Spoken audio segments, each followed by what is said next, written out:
देखिए ये है आवन आवन ये है हम लोगों का जीवत राउत ने जो पहले दूध बेचता था, अब हल जोतने के लिए जा रहे हैं खेत में।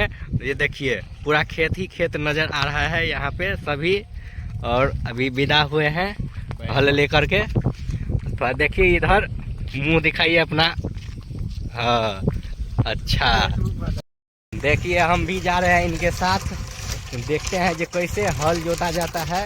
और आगे छहर भी है, छहर पर चढ़ना पड़ेगा। छहर देखिए कितना ऊंचाई पर है, छहर देखिए इतना ऊंचा चढ़ना पड़ेगा। उसके बाद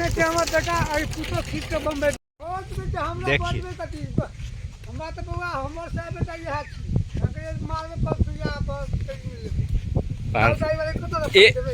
एक कट्ठा जोते छ त कते पाई मिले छ?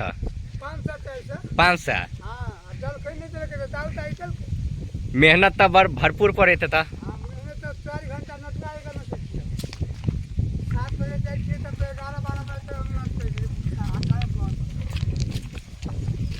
देखिए अब छहर पर आ गए हैं चढ़ करके, और उस पार जाएगा हल जोतने के लिए। देखिए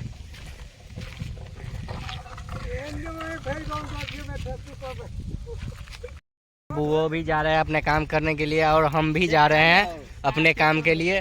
हमें कोई काम नहीं था, ऐसे ही घूमने फिरने के लिए आए थे और जा रहे हैं।